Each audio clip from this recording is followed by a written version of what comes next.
Hello student.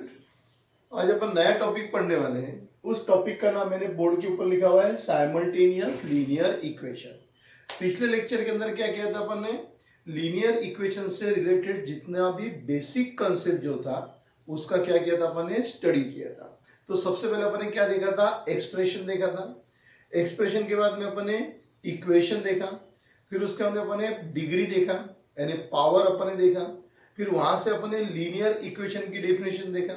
फिर linear equation in one variable जो आप 9th स्टैंडर्ड में स्टडी कर चुके हैं। फिर बाद में linear equation in two variables देखा। उससे रिलेटेड कुछ एग्जांपल्स अपने देखे हुए थे, है ना?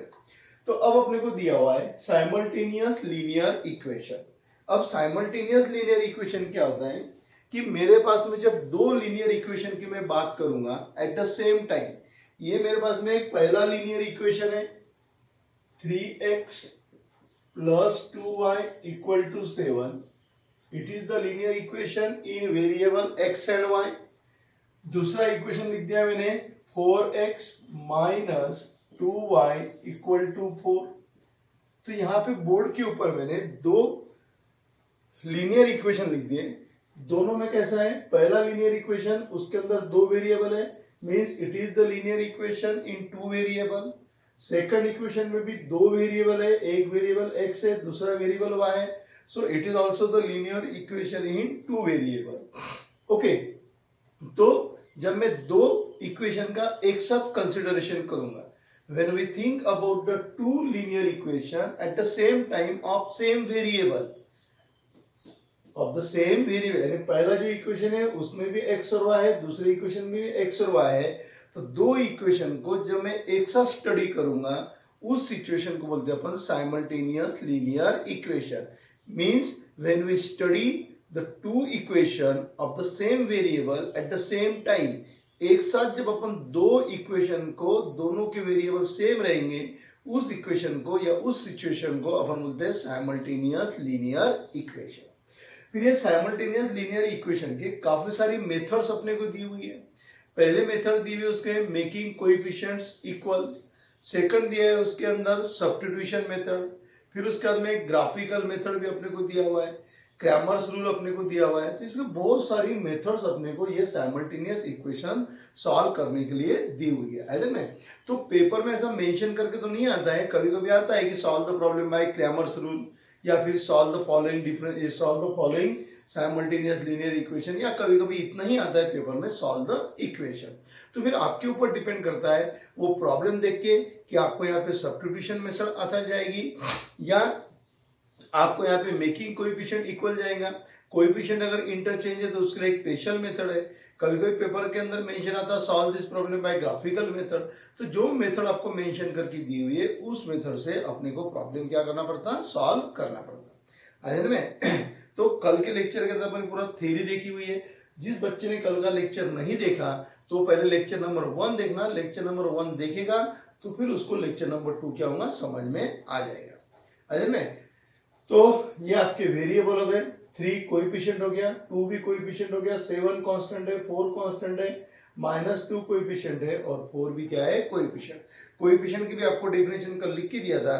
कोएफिशिएंट की डेफिनेशन क्या लिख के दिया था मैंने आपको? The number associated with the variable, की वेरिएबल के साथ में जो नंबर्स आता है उस नंबर को क्या बोलते हैं? अपन कोएफिशिएंट बोलते हैं। तो जब अपन प्रॉब्लम सॉल्व करेंगे तब अपन कोएफिशिएंट ही रेफर करेंगे, x का कोएफिशिएंट, y का coefficient. Here the coefficient of x is 3. Here the coefficient of y is -2. Here the coefficient of y is 2. 7 और 4 ये कैसे है? कांस्टेंट है। 7 और 4 क्या है? कांस्टेंट। क्यों? क्योंकि उनके साथ में वेरिएबल नहीं है, करके उनको ट्रीट करेंगे अपन कांस्टेंट टर्म, है ना?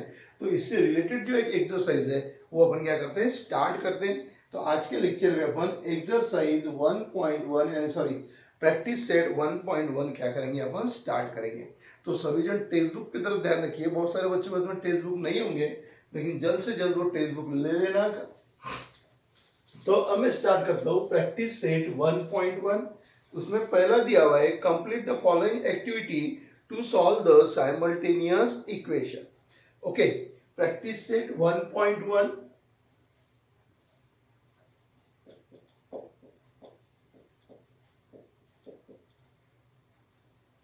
प्रैक्टिस सेट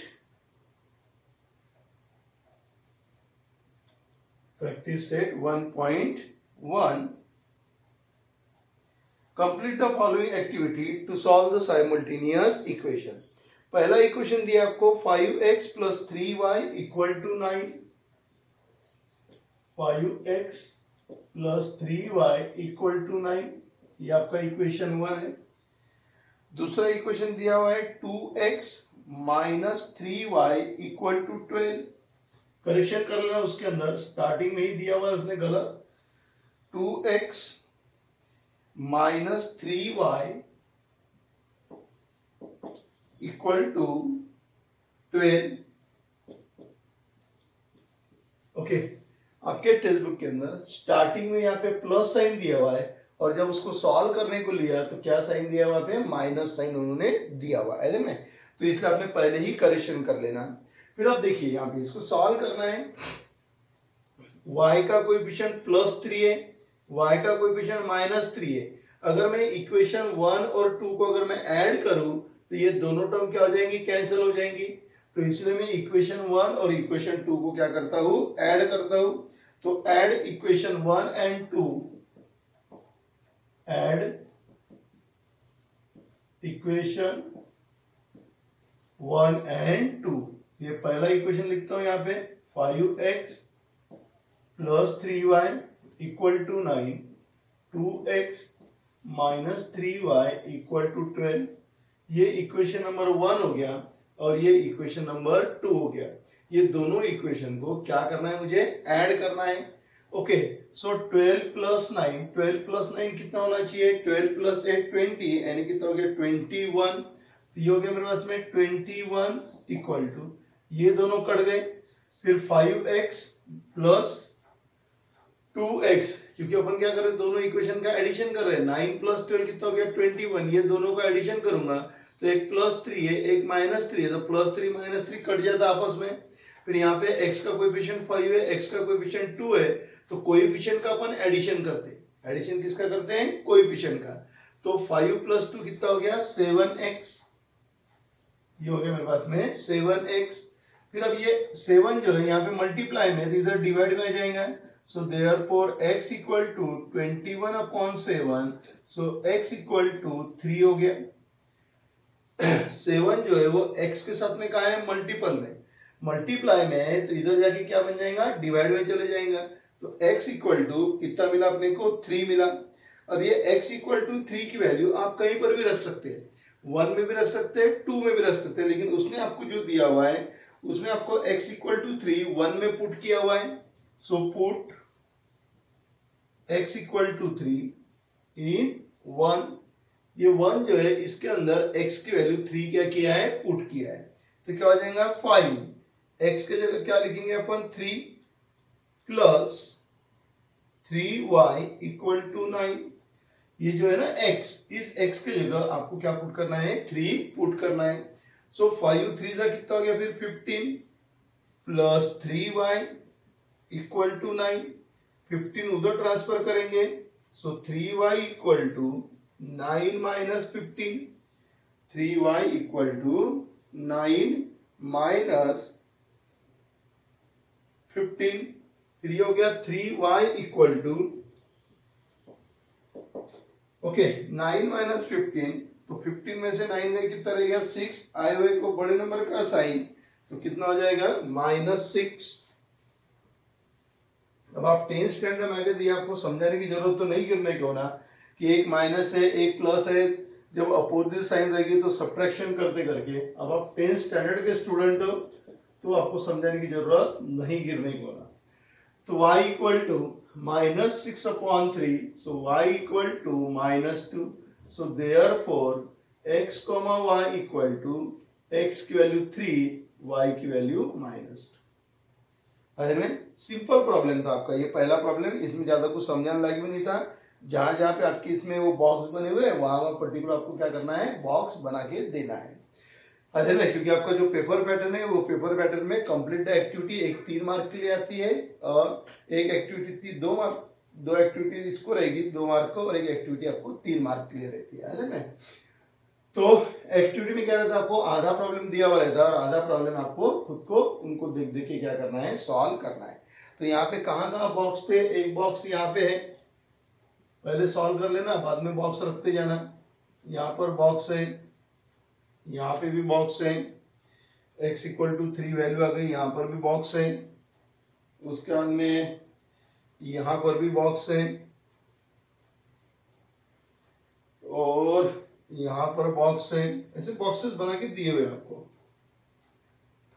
इधर में यहाँ बॉक्स है, या आप इस तरीके से बॉक्स बना लेना, पहले सॉल्व कर लेना, बाद में बॉक्स बना लेना। ओके, तो ये हो गया आपका प्रैक्टिस सेट 1.1, उसमें का पहला problem, complete the following activity to solve the simultaneous equation. अभी मैंने आपको इसी लेक्चर के अंदर बताया साइमल्टेनियस इक्वेशन मतलब दो लीनियर इक्वेशन को जब अपन एक साथ स्टडी करते हैं, when we study the two equation of the same variable at the same time, एक साथ same time, then that position is known as simultaneous linear equation। और आपके टेक्स्ट बुक में बहुत सारा इसके बारे में दिया हुआ था, कंप्लीट एक्टिविटी, तो उसको देख देख के अपन ये प्रॉब्लम क्या किया, सॉल्व किया हुआ है ना। तो अब इसको अच्छी तरीके से क्या कर लेना, फिर नोट डाउन कर लेना। और प्रैक्टिस सेट 1.1 उसमें का सेकंड में का अपन प्रॉब्लम क्या करेंगे, स्टार्ट करेंगे। ओके, तो सेकंड में क्या दिया है, solve the following simultaneous equation. तो पेपर में ऐसा ही आता है बहुत बार, solve the following simultaneous equation. तो आपको फिर जो मेथड कंफर्टेबल लगती है उस मेथड से आपने क्या करना, उसको सॉल्व करना। अगर आपको ग्राफिकल मेथड आसान जाएगी तो आप ग्राफिकल मेथड से करना, क्रैमर्स रूल अगर आसान जाता तो आप क्रैमर्स रूल से करना। डिपेंड आप पे करता है कि आपको कौन सी मेथड अच्छी तरीके से समझ में आएगी। ओके, तो फिलहाल तो अपने को ग्राफिकल मेथड से कुछ भी जानकारी नहीं है अपने को कि ग्राफिकल मेथड से कैसा सॉल्व करते हैं, क्रैमर्स रूल के बारे में अपने को पता नहीं है।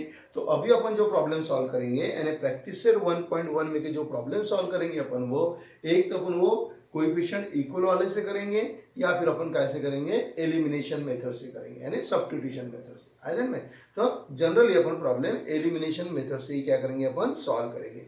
तो सेकंड में आपको दिया हुआ है solve the following simultaneous equation. तो सेकंड उसमें का पहला, सबसे पहले आप ध्यान रखिए, उसके बाद में आराम से नोट्स आप बनाते रहिए। अगर आप मेरे साथ साथ में नोट्स बनाते रहोगे तो परेशानी जाएगी आपको। तो पहला इक्वेशन है 3a plus 5b equal to 26। 3a plus 5b equal to 26, ये आपका इक्वेशन नंबर 1 हो गया। दूसरा दिया हुआ है a plus 5b equal to 22। a plus 5b equal to 22। Okay, पहला जो लीनियर इक्वेशन है वो आपके पास में 3a plus 5b equal to 26। दूसरा आपके पास में a plus 5b equal to 22। अब यहाँ पे देखिए, यहाँ पर वेरिएबल कौन सा है, a और b। अभी तक पिछला जो प्रॉब्लम था उसमें वेरिएबल क्या था, x और y था। तो यहाँ पर वेरिएबल a है, यहाँ पे b है। दूसरा जो इक्वेशन है उस इक्वेशन में भी वेरिएबल a और b है, यानी ये simultaneous linear equation in variable a and b। पहला क्या में था, simultaneous linear equation in variable x and y। यहाँ पे कौन से वेरिएबल है, a और b वेरिएबल है। इसका ही मतलब मुझे a और b की वैल्यू क्या करना है, फाइंड आउट करना है। सॉल्व द साइमल्टेनियस इक्वेशन बोला, इसका मतलब you have to find out the value of variable. अगर x और y है तो आप x और y की वेरिएबल निकालेंगे, p और q है तो आपको p और q वेरिएबल की वैल्यू निकालना है। यहाँ पर कौन है, a और b है, और उसने बोला है solve, means you have to find out the value of variable. Solve the equation means you have to find out the value of a variable. तो आपको वेरिएबल की वैल्यू क्या करना है, फाइंड आउट करना है। तो यहाँ पे वेरिएबल कौन सा है, a और b। तो अपन किसकी वैल्यू फाइंड आउट करेंगे, a और b की वैल्यू क्या करेंगे, अपन फाइंड आउट करेंगे। ओके, अब इक्वेशन 1 और इक्वेशन 2 को देखो। सबसे पहले प्रॉब्लम सॉल्व करने के पहले इक्वेशन को अच्छी तरीके से देख लेना। बहुत सारे इक्वेशन ऑब्जर्व करने के बाद में ही आपको समझ में आ जाता है कि यहाँ पे कौन सी मेथड्स अपने को कंफर्टेबल रहेगी, है ना। तो ये जो नॉलेज है ये आपको मेथड आइडेंटिफाई करते आने को ना, इसलिए आपका पूरा प्रॉब्लम यानी आपका जो फोकस है वो पूरा प्रॉब्लम के ऊपर रहने को ना। तो ये इक्वेशन 1 और इक्वेशन 2 की अगर मैं बात करूं तो यहाँ पे देखो, b का कोएफिशिएंट +5 है, b का कोएफिशिएंट +5 है। तो यहाँ पे b का कोएफिशिएंट कैसा है, इक्वल है। b का कोएफिशिएंट कैसा है, इक्वल है। इक्वेशन नंबर 1 में b का कोएफिशिएंट 5 है। मैंने आपको पहले बोला कि अपन बहुत बार कोएफिशिएंट वर्ड यूज करेंगे। तो कोएफिशिएंट वर्ड क्या होता है? Coefficient means the number associated with the variable. Variable के सामने जो नंबर लिखा हुआ रहेगा उसको अपन क्या बोलेंगे? कोएफिशिएंट बोलेंगे। तो यहाँ पे b का कोएफिशिएंट 5 है, यहाँ पर भी b का कोएफिशिएंट 5 है। दोनों कोएफिशिएंट सेम है। पिछली इसमें क्या था? y का कोएफिशिएंट एक जगह 3 था, एक जगह -3 था, इसलिए अपने दोनों को क्या कर दिया? ऐड कर दिया, क्योंकि दोनों के कोएफिशिएंट सेम थे लेकिन साइन कैसे थी? अलग अलग थी। अब यहाँ पर b के कोएफिशिएंट सेम है लेकिन साइन कैसे? सेम है। b का कोएफिशिएंट +5, यहाँ पर भी क्या है? +5। अगर मैं यहाँ पे ऐड करूंगा तो दोनों टर्म कैंसिल नहीं होंगी, तो इसलिए क्या करूंगा मैं? इक्वेशन 1 में से इक्वेशन 2 क्या करूंगा? माइनस करूंगा। यानी यहाँ पर एक चीज आपको समझ में आ गई कि कोएफिशिएंट अगर सेम है, कोएफिशिएंट सेम है और साइन अगर अपोजिट है तो ऐड करना। फिर से देखो क्या बोलता हूं मैं, कोएफिशिएंट सेम है, साइन अपोजिट है, तो क्या करेंगे अपन? ऐड करेंगे। कोएफिशिएंट सेम है, साइन सेम है, तो क्या करेंगे अपन? सब्ट्रैक्शन। बराबर नोट डाउन करके रखो। फिर से मैं आपको बताता हूं, कोएफिशिएंट सेम है, साइन अपोजिट है, तो subtraction. Okay. Number 2, coefficient same है, साइन सेम है, तो सब्ट्रैक्शन। वहां पर एडिशन, यहां पर सब्ट्रैक्शन। ओके।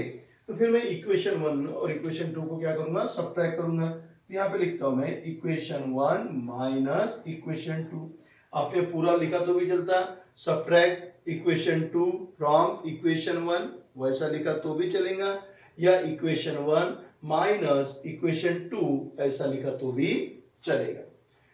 ओके। तो चलिए अब इनको सॉल्व कर लेते हैं। तो पहले इक्वेशन 1 लिख लेता हूं। इक्वेशन 1 लिखा मैंने 3a plus 5b equal to 26। Equation 2 लिख देता हूं, a plus 5b equal to 22। अब क्या करना है? मुझे सब्ट्रैक्ट करना है। कौन सा इक्वेशन सब्ट्रैक्ट करना है? Second equation. तो जो इक्वेशन सब्ट्रैक्ट करना है उसकी साइन चेंज करना। प्लस है तो माइनस, प्लस है तो माइनस, प्लस है तो माइनस। पिछले प्रॉब्लम में अपने को ये करने की जरूरत नहीं थी। क्यों? क्योंकि वहां पर अपने क्या किया था? ऐड किया। जब आप दो इक्वेशन को ऐड करते तब किसी की भी साइन चेंज करने की जरूरत नहीं है। जब आप सब्ट्रैक्ट करते हो तो जो इक्वेशन आप सब्ट्रैक्ट करते हैं उसकी साइन आपको क्या करना है? चेंज करना है। कौन सा इक्वेशन सब्ट्रैक्ट कर रहा है? सेकंड इक्वेशन सब्ट्रैक्ट कर रहा है, इसलिए सेकंड इक्वेशन की साइन क्या हो जाएंगी? चेंज हो जाएंगी। यहाँ पे प्लस है तो माइनस, प्लस है माइनस, प्लस है माइनस। अगर समझ लो यहाँ पे माइनस रहता तो क्या करता था मैं? इसको प्लस करता था। प्लस है तो माइनस करना, माइनस है तो प्लस करना। इधर में फिर से अभी आपको नई चीज और सीखने को मिली। पहली चीज कौन सी आपने सीखी थी कि कोएफिशिएंट इक्वल है, साइन अपोजिट है तो ऐड करना। और दूसरा क्या था? कोएफिशिएंट इक्वल है, साइन भी सेम है, तो क्या करेंगे अपन? सब्ट्रैक्ट करेंगे। ये आपने पहला सीखा था। अभी क्या सीखा आपने? जब आप इक्वेशन सब्ट्रैक्ट करते हो उस समय जो इक्वेशन सब्ट्रैक्ट करते हैं उसकी साइन क्या करना? चेंज करना।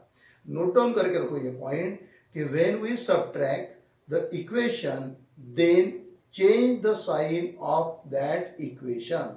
तो उस इक्वेशन की साइन क्या करना? चेंज करना।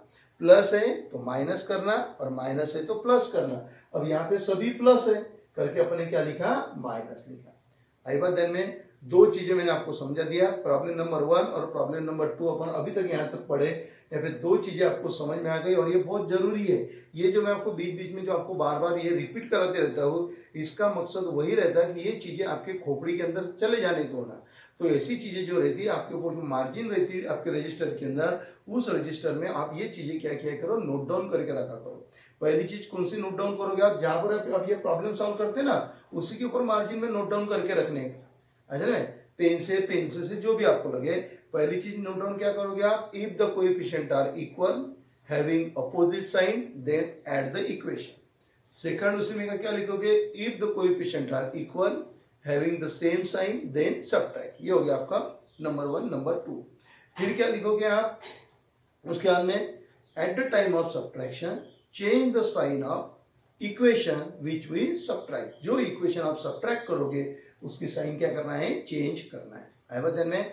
अच्छी तरीके से ये मेरे बोले हुए जो पॉइंट्स है ये आप लिख के रखो, क्योंकि यहाँ पर तो मैं लिख के दूंगा नहीं, क्योंकि अननेसेसरी यहाँ उसको लिख के कोई मतलब नहीं है। इतने धीरे धीरे मैं आपको ये एक्सप्लेन करके दे रहा हूँ। अब ये आपका काम है कि आप उसको नोट डाउन करके रखो, क्योंकि जैसे अपन आगे जाते जाएंगे वैसे वैसे वो चीज क्या होती जा रही, रिपीट होती जाएगी और आपको समझ में आते जाएगा कि सर ने बोला था कोएफिशिएंट इक्वल है, साइन अपोजिट है, सब एडिशन करो।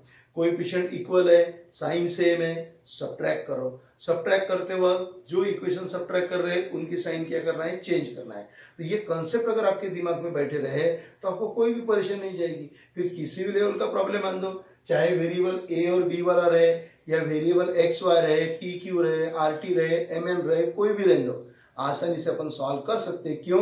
क्योंकि उनको सॉल्व करने के जो बेसिक रूल्स है वो रूल्स आप लोगों को कैसा है, पता है, तो आप उसके बेस पे आप उसको सॉल्व कर सकते हैं। मैथमेटिक्स के अंदर लर्न करने की कोई जरूरत नहीं है, सिर्फ आपको कुछ रूल्स है, कुछ स्टेप्स है, कुछ प्रोसीजर्स है, वो आपको क्या करना है, सिर्फ ध्यान में रखना है। ये 3-4 चीज अगर आपने ध्यान में रखा तो फिर किसी भी लेवल का प्रॉब्लम आंदा हो, कोई भी मेथड अपने को पूछो, अपन आसानी से सॉल्व करते। और इसके लिए आपको प्रैक्टिस बहुत जरूरी है। अगर आप बोलेंगे हम एक टाइम में प्रैक्टिस करेंगे, बाद में उसकी प्रैक्टिस नहीं करेंगे, तो फिर मुश्किल जाता है। बार बार आपको उसकी क्या करते रहना पड़ता है, प्रैक्टिस करते रहना पड़ता है।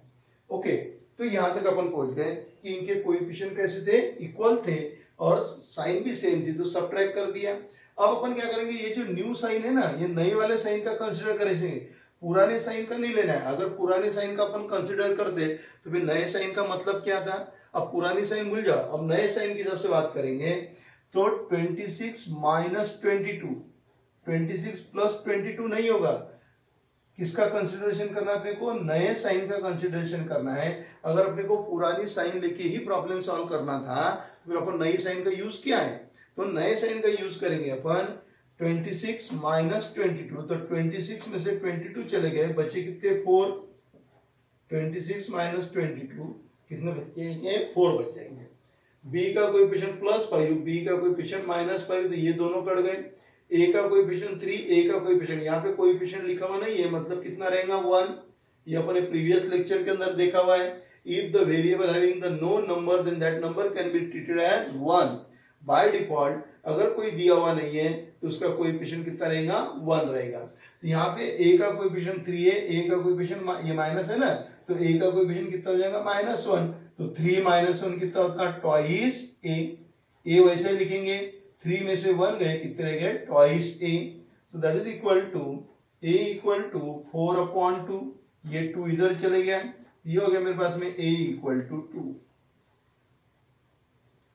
ए इक्वल टू 2 हो गया। अब ये a इक्वल टू 2 की वैल्यू आप 1 में भी रख सकते हैं और 2 में भी रख सकते हैं। 1 में रखा तो भी आंसर वही आएगा, मतलब b की वैल्यू वही आएगी, और 2 में रखा तो भी वही आएगा। तो ऐसे वैल्यू पुट करते वक्त आपको ये ध्यान में रखना है कि कौन सी इक्वेशन के अंदर पुट करने के बाद में अपने को आसानी से वैल्यू मिल सकती है।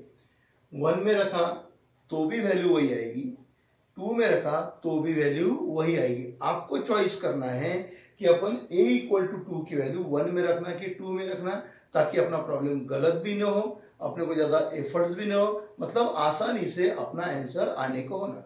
तो मैं कहां पे रखूंगा, 2 में रखूंगा, क्योंकि यहाँ पे a का कोएफिशिएंट कितना है, 1 है, यानी मुझे मल्टीप्लाई करने की जरूरत गिरेगी नहीं। तो मैं यहाँ पे लिखता हूं put a equal to 2 in equation 2। तो a इक्वल टू 2 कहां पुट करेंगे, इक्वेशन 2 में पुट करेंगे। तो इक्वेशन 2 इंप्लाइज, इसको बोलते हैं 2 इंप्लाइज, a के जगह में 2 रखूंगा।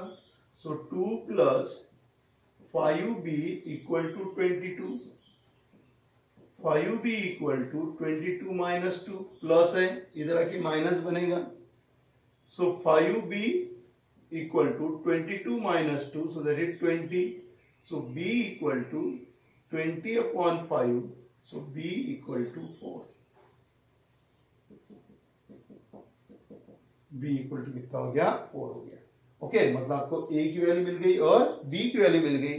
फाइनल आंसर क्या लिखोगे, so therefore solution is, final answer यहां से लिखना, solution is a, b equal to 2, 4।